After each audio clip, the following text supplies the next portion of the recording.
So hi and welcome back everybody to another podcast. I'm Tamara Paris from Safeopedia and I'm being joined today with Alan Wofford. He's going to be a co-host for our show. Welcome, Alan. Hey, Tamara, thank you. I appreciate you having me here.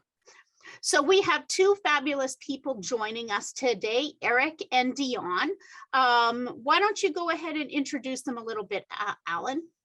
Okay, so Dionne's joining us, and Dionne, correct me if I'm wrong, you're coming just outside of Cleveland, Ohio, Strongsville, Middleburg Heights area.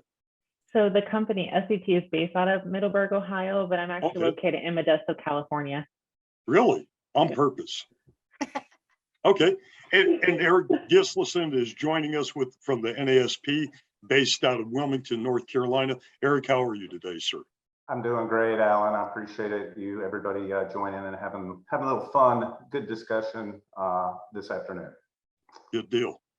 Well, thank you so much for joining us. This is great. It would be really great, I think, for our audience, Alan, if maybe Eric and Dionne kind of share a little bit about themselves and how they got into where they are. Eric, why don't you kick that off? Yeah. Sure. The name's Eric Gislason. I'm the Executive Director of the National Association of Safety Professionals. We're headquartered out of Wilmington, North Carolina. I run the company, but I do a lot of the training, so I'm one of the principal trainers myself. My background is actually a bachelor's degree in environmental, but I quickly had a passion for safety out of college and went straight kind of into the safety aspect of it. It'll be an interesting discussion today because I kind of did the cart before the horse, because I started really in consulting and training before getting a whole lot of background in safety management systems. So I did that for about 10 years and then actually went and became a safety manager for a couple of different companies in the meat processing industry, and then the automotive. Ended up, believe it or not, in pharmaceuticals as a safety manager, and then ended up back at NASP about 6 or 7 years ago. So I've been here for since about 2016. Great, thank you. And Dionne, what about you? Right, so my name is Dionne Wilson, stationed out of Modesto, California, by choice. So I work for a company called Safety Controls Technology, and it's based out of Cleveland, Ohio, or Middleburg Heights, Ohio. And what we are is a consulting firm, and we specialize in heavy manufacturing. So glass plants, like bottle making facilities, steel, and moving into refinery and expanding as well. My role title is EHS Operations Specialist. My start within the industry, I work construction side. So we would go to rebuilds of furnaces, glass furnaces, 3 months of a project, and we watch the furnace be fully demolished and then rebuilt. And we stay there for the entire process, watching, doing safety oversight. I transitioned into EHS operations when I received a new manager, Ted Boback, who's an EHS specialist, and he provided a wonderful insight as to how we can actually go within the facility and support facility side. And with that and the accumulation of certifications, I've started to grow within that role. But my start actually came from, I came to California working in the food industry as a manager, and it complete different jump. It was hard to even explain to my family what jump I even made. It was just a call like, hey, switching careers. But when I got into safety, especially with the pandemic, I began to realize that it was a lot of the things that I was doing within my previous job. I just was able to put words and like really formulate what I was doing to understand. But I have been within glass plants for about 2 years now and then continue to grow both in knowledge and in skills. That's a lot of information. That's a lot of industry coverage. Yes, a lot. So with Eric and you, Dionne, what to you would be the ideal EHS career? So where you worked in food service, you worked under construction and general industry, for younger women and other women that are coming into the trades, what would you suggest them? What would be an ideal start or something that they should, begin building their foundation in the career field? I think overall just immersion within the industry. When I got my start, Safety Controls Technology, I started off with COVID testing for them. I was going within the glass plant facilities, and I was just supporting with COVID testing. That's how I saw the facility, and I started to meet people, and I take as many opportunities as I can. So when one door opened, I truly just tried to go and learn as much as I can about the facility. I was calling my managers, like, what trainings do you have about this? What more can I learn so I can provide more of an active role? And I think that that's the key, is trying to immerse yourself into it, because we'll talk a little bit more about trainings and education, but it's all about how you develop those skills and how you actually execute with them. Yes, ma'am.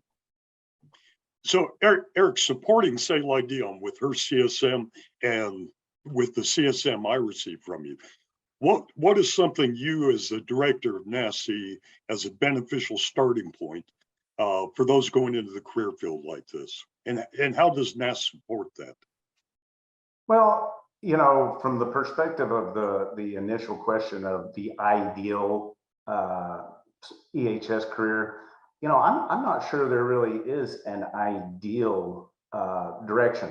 Obviously, I think if you have the opportunity, like Dionne did, to get an education, to have an OHS or an EHS degree, that's great. But let's face it, not all safety professionals have that option. And you look at the statistics of safety professionals, it's about 40% that don't have a formal degree in that area, or a degree at all. So it's not always an option for somebody that's getting started that, you know, came from the tools or the trades. Maybe they've got a firefighting background or police background, and they want to segue, which is a good segue from public safety into private industry. So I always tell people, you know, if you've got a passion for safety, then that's the direction you should head. And there are a variety of certificate courses, which we'll talk about more in detail, like the Certified Safety Manager course. It's a really good introduction to the field, everything from, you know, the training methodologies to safety management systems, behavior-based safety, and then the hard-hit OSHA regulations. You know, there are certificate courses like that that are available for people that are both veterans and starting their career. So I guess one of the questions that I would have for the two of you is, like, thinking back as to when you were first starting getting into your career of health and safety, if you could do it again with what you learned, what would you make your top recommendation to those listeners of what they should be maybe thinking about as a starting step? Dionne, why don't you kick that off? Yeah. So for myself, for one, I'm actually in school right now for my bachelor's degree in safety. It was something that I did kind of after the fact when I started to move within the career and I wanted to learn more. I think starting off, I would have wanted to format my educational growth a little bit better. In the beginning, I didn't know what I needed to know, and I didn't rely on the resources within my company to actually structure that. So there were time periods where it was like, okay, there's a certification here, or I want to learn about scaffolding, or I want to learn about fall protection. So I jumped through the hoops, and then later on, I had to restructure myself. And I realized there were some continuing training courses that I took that were not so much irrelevant, but I could have gone for a more structured or a more rigorous course.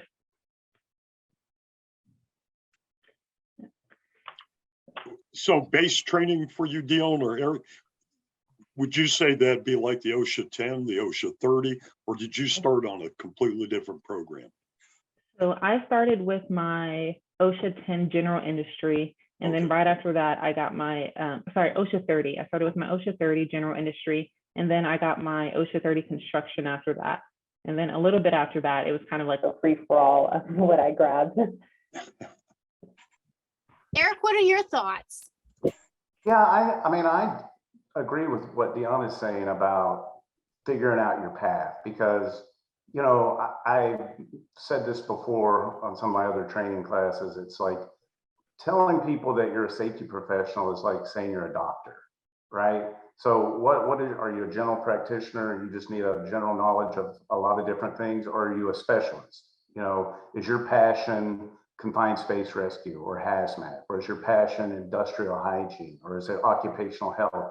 There are so many disciplines within the safety field that you can kind of delve and find your path. It's just wherever your passion and heart lies as to, how you can give back to the employees that you're trying to protect. So you need to focus your efforts in that direction and don't try to be everything to everyone, because there's no way to do it in the safety field. I mean, Alan and I are veterans and we learn every day, right? I mean, there's new stuff to learn every day, and we don't have all the answers, and we don't claim to. And, are you construction? Are you general industry? Are you healthcare? There's so many different industries that you need to pick the area that you want to focus on and delve into it, like Dionne was saying. And one other thing, I remember explaining this to Eric in New Orleans, is one thing that's very unique is the company I work for, we're union safety consultants, which is very rare. And it's, when I say it, most people like their face crunched up, they don't understand it.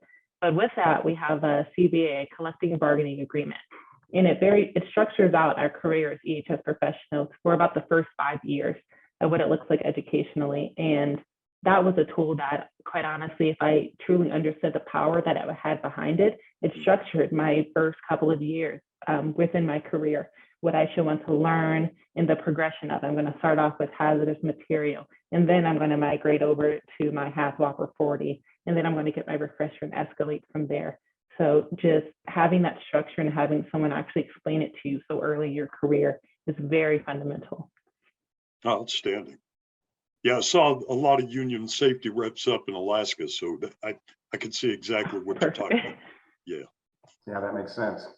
Yeah, no, absolutely. And I think it goes back to what you were saying about, learn as much as you can about the industry, right? Reaching out, talking to people in the industry. Networking has always been a wonderful tool. Maybe you can see somebody on LinkedIn that's doing the job that you'd like to do. Reach out and learn, how did you get through that opportunity pipeline? Now, one of the questions that I'm often, kind of trying to struggle and figure out exactly what the difference is that there's training courses and then there's certifications. So I was hoping that part of our conversation today might be about getting some clarity for our audience around those two. So Great question, Tamara. Yeah, I'd love to take a stab at that one. So, there are certificates, right? There are certificate of completions, and then there are certifications. For example, if you go to our certified safety manager course, it is a course. There is a test at the end of the course that you must pass, and then you receive a certificate of completion. And there's a variety. I mean, we do it. We probably got 70 different courses that we provide that allow this. And there are other agencies out there that do really good certificate courses that include a test. Alan, you could probably speak a little bit more to the costs. I think that's through Alliance Safety Council. Yes, Yeah. Certified Occupational Safety Specialist, correct. Yeah, and so there's a variety of these, and I'm a big advocate, obviously, because it's my business. I'm a big advocate for certificate courses. Now, the difference between a certificate courses and a certification, however, is a certification is an actual test, right? It's not a course. I mean, they have prep courses for certifications, but a certification is a test that's designed to focus on whatever profession that you're focusing on specific to safety. Like, I'll give you a good example. BCSP offers the CSP and the ASP, and there's other lower level designations. And that's a test that you go and take and pass. Hopefully you pass it. And it's got a blueprint. It's recognized by an outside agency, typically ANSI or ANAB, or there's CESB. There's a lot of different. You really want to find a certification that's recognized by an outside agency that's accredited this agency to provide these certifications. And these are those lovely 3 letters that you get to put at the, 3 or 4 letters that you get to put at the end of your name, whether it's our MSP or CSD or BCSP, CSP or ASP, or IHMM has a ISHM. There's a lot of these very good certifications out there. And again, it's to kind of measure you with the rest of the profession that you've met the minimal criteria to be a safety professional at that particular level. So the certificate courses are good. The certifications are going to be one of those that is probably a better resume builder for people that are looking at kind of working their way up on the path of the career. Yeah, I think part of it also is that there's so much going on out there that when you're in, like, for our audience who is listening, and you're just an individual trying to figure out what you need in order to have a successful career, it's overwhelming, to be quite upfront with you, and I think that in itself stops people even from going forward, and because it costs money also. So you want to know where the few dollars that I have, where am I going to invest it? And so I guess one of the questions I have, and this is for also people who are doing job descriptions, because they tend to throw just everything in the kitchen sink in a job description, right? And so can you help people get their head around, how do I build that roadmap of what I should be looking for, at least understanding the foundational needs? Can we start there for our audience? Yeah, that's a good thing, Tamara, because, one of the things that Eric and I see in different groups, people say, I got a CSP, this is not helping me get a job, but in other areas, it's beneficial. A lot of your training is regional too. As Eric mentioned earlier, the costs, which I took that program, it's almost as rigid as the CSM, but it's designed for the pipeline industry, gas industry, Louisiana, and that section, Alabama, Mississippi. And it's just because of the regiment of the 10 hours per construction general industry. So it all depends on the region too. But we see, like you said, HR pops in, oh, you got to be a CSP or CSM or, these designations, and it may not fit. And that two different clients that I'm working with right now in North Carolina are going through that. They wanted people with this level because they were told that's the best to get. And the guys are not accepting jobs, so that's not what the certification's for. That is like a CHST or somebody new to the trades. So yeah, it is confusing right now.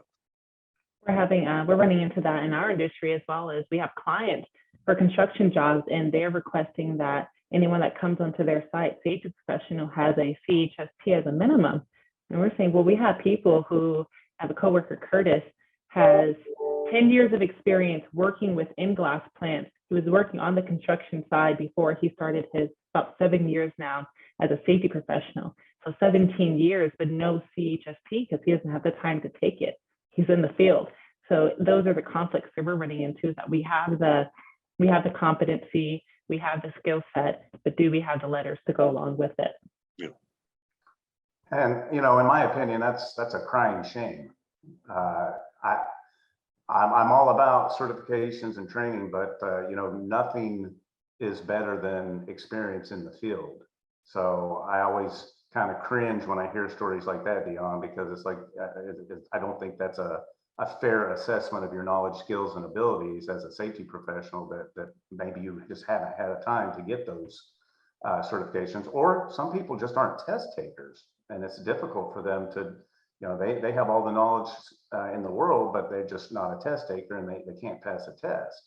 Yeah. I will say, back to Tamara's initial point, folks, there are guidelines and spreadsheets out there that you can go with these certification organizations that will map out, do you have X amount of years of experience? If so, go here. Are you general industry? If so, go here. If you're construction, go here. Do you have a bachelor's degree in OHS or EH&S? Try this.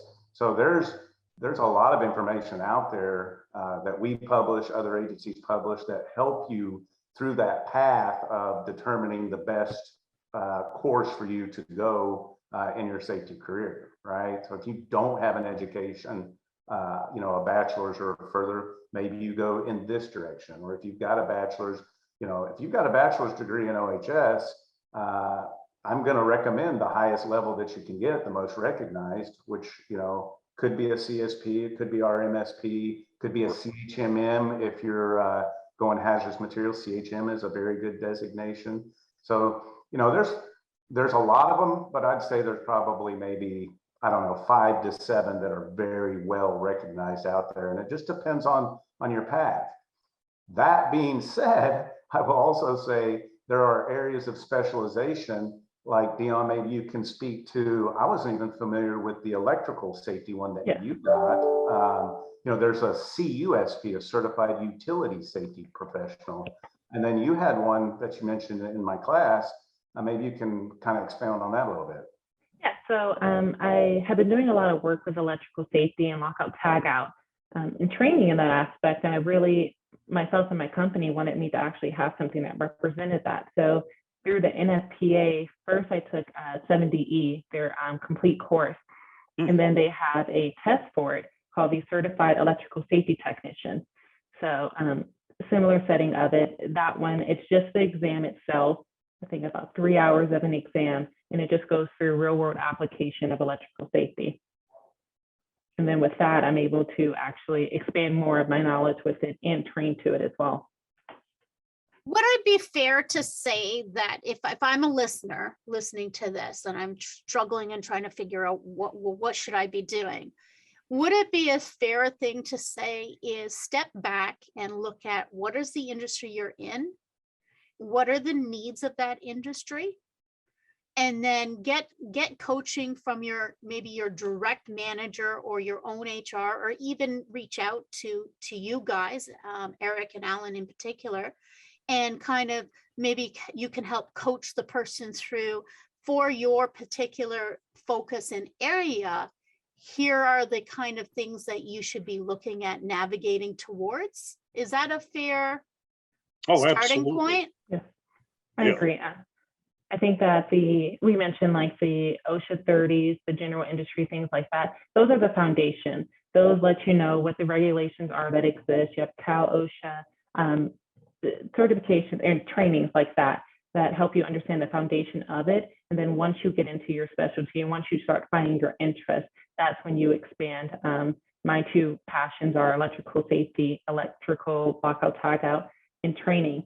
So that's why I knew the CEST and then the CSM. I was actually in Eric's class. Those were two that I wanted to take because those two would help me expand in my career. But yeah, and that's great, Dionne. But on top of that too, one of the things we try and look at, Tamara, we'll get a lot of guys to say, hey, I'm going to take my 5'10" or my 5'11". And they said, I need to do that, in order to become a trainer.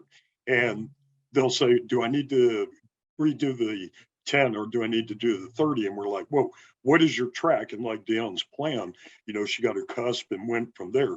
Tell us what you want to do. And we'll say, yeah, this is this. A lot of them think that they're going to get the 5'10" or the 5'11", and that's going to help them. And it does with some of those that are going into the management side, not necessarily going to be a trainer. Because while that is a great class, a lot of them have wasted money and they're like, what am I going to do with this? I should have got the 30 hour and not the 5'10" because I have no card for that. So yeah, it is important if we're mentoring or fostering people to build them up like Eric did. Every class I've ever been in, from the CSM to when I took the HAZWOPER train the trainer, he's like, look to the future, and he guided us saying, if you're going to go into the CSD, which came out when I did the HAZWOPER trainer, he said, look at these courses, but don't just stack certificates you're never going to use. Look at what's in your industry. Where do you want to go and what's going to build the ladder and not a burden on your shoulders? And it goes into the course description, just simply looking at what will this course provide me, and then what can I provide to my clients or to my company with that knowledge. Yes, ma'am. And Tamara, back to your original point of the, finding other safety professionals that maybe have a few more experience. I think that's really the key to success. Alan and I both mentor, but, when you're looking to HR in some companies, like Dionne, the way you had your description of laying out the education and what your company provides, let me tell you, that's an exception. That's an exception to the rule that most HR people probably don't know specifically. I've had HR professionals reach out to me and say, what do we need to put on our website for the kind of safety professional we're looking for? We don't, you know, do we need to list the CSP? Do we need to list the MSP? Because they don't know. Now some HR professionals are very well versed, but a lot of companies, it's pretty much, hey, we need you to do this for us as a safety professional. Whatever you need to do to get up to that par, that's on you. So it's not always that the company has got your back from that perspective. It's nice that companies do that lay out the educational and, hey, you at least need to do this and this and this. So, but I think, you know, through LinkedIn and some of these other platforms, there's a ton of resources out there for people to help guide them as they progress on their EHS career. I'm glad, Eric, that you brought that, because that is actually my own experience, was that HR was not at all useful where had originally been starting my health and safety, nor unfortunately was my senior team of health and safety professionals. So that is a little bit about how I got out onto LinkedIn in the first place, was exactly that, was that I came to LinkedIn way back, anyway, so many years ago. And I met a wonderful person, Mark Lovelace, who was my mentor and kind of helped kind of figure out, okay, so you're in this industry, now let's look together about what would you need in order to navigate through. So, yeah. Yeah, that mentoring is hard to find these days, Tamara. So many people are job scared, you know, they're afraid to give the keystones that they use to build somebody else up. But some of them are like, well, I think this is your stronger point, like Eric said, confined space rescue. So, you know, SME on that, focus on that and become proficient and build up. But I'm glad you had that. So I was kind of wondering, how did certifications even come to be? Well, I think, you know, agencies like BCSP have been around since the early 70s, if I'm not mistaken. They've been around, I mean, let's think about this. OSHA just came into effect in 1970. Agencies like ASS, well, it was ASSE at the time. Yeah, and again, you know, initially that was kind of the focus on these testings was for safety engineers, not necessarily safety practitioners. I think they've kind of changed and evolved throughout the years to be more inclusive. That's the goal of NASP, is to kind of give an all-inclusive certification that maybe even if you don't have a degree per se, you can still get a certification, because it goes back to the point earlier that Dionne was bringing up. You got 17 years of experience, but you didn't get a bachelor's degree, so you can't be qualified, or you don't have a certification. I think that's a big miss in the safety profession for people that are very qualified to do what they need to do. So, but I think the goal for certifications in general is to set a minimal criteria for which we can be judged against with other safety professionals, that at a bare minimum, you need to have this level of knowledge, skills, and abilities, KSAs. You hear me talk about it all the time in my training, to do your job. Otherwise, what do you have to compare against? I can take a certificate course and on HAZWOPER and pass the test, but is that mean I'm knowledgeable and proficient to go in and do that job on a regular basis? So I think that's the design behind certifications, is to set a minimal standard for us as safety professionals to show that we can do our job. Yeah, that's a great point, Tamara, leading into him. The oldest ones I've seen have been like MSHA, or like when I was up in Alaska, some of the safety programs they had on the oil and gas side and gold mines up there. The certification, I saw some of the original documents, first aid training, you know, it was basic things. But they also had to have 5 years in the field, similar to being an OSHA trainer. They wanted them to know the hazards and be able to work if something happened. So that was the oldest certification I've ever seen. Yeah, I get, you know, I come from a social work background. So my first degree, etc., was in social work. And it was very interesting the way that bachelor's was constructed. It took 5 years to get the bachelor's of social work. And they really clearly walked you through what was going to be the expectation of you as a professional coming out. So when you come out, bam, bam, bam, kind of, concept, so that when I did walk out, I was very confident as a professional, what I'm going to do, where I'm going to do it, how I'm going to do it.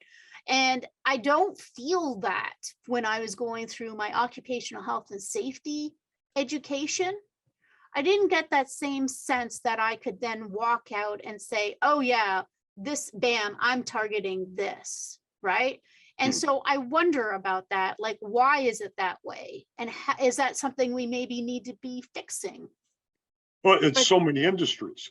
When I was in Alaska, when I first got to Alaska in 2008, after I left Hawaii, you know, I'd never even heard of NASP, but there were guys that were going up there prior to Eric going back full time.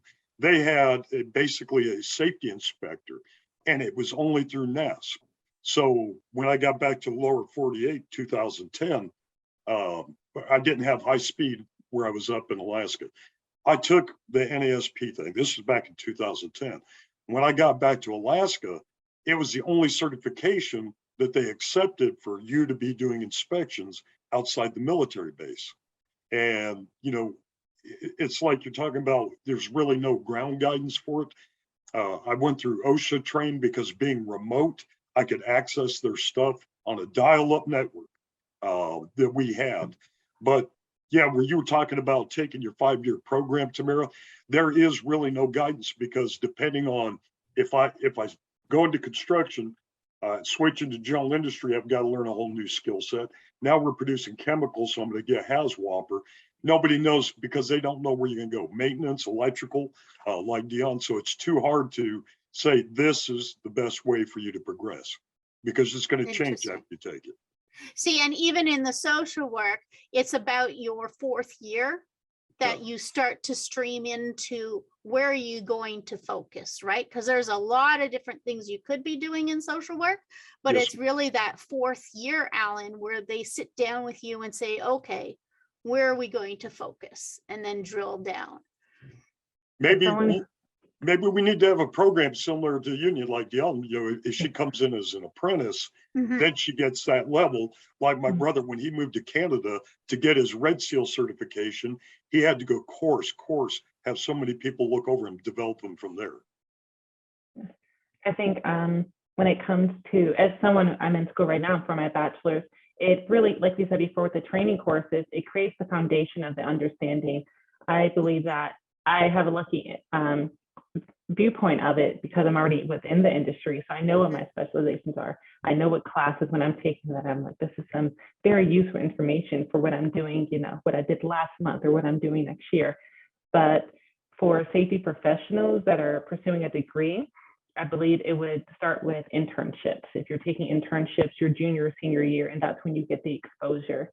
Glassware per se is a very specialized industry. You deal with very unique hazards, you know, and you don't experience it until you get within the industry when it comes to safety. Yeah, Tamara, I had the same experience as you.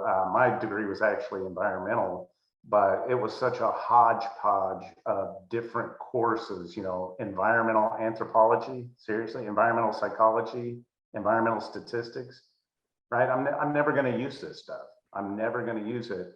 And to Dionne's point, that's exactly what I did in my senior year. I did an internship with a UST company. They were removing underground storage tanks. Back in the 90s, every gas company, every underground storage tank, every filling station was leaking gas, and just going out and learning the trade and learning how to do monitoring wells and plume delineation and really getting the hands-on aspect of it was a world of difference for me in the practical applications of a degree that didn't really mean a whole lot to me.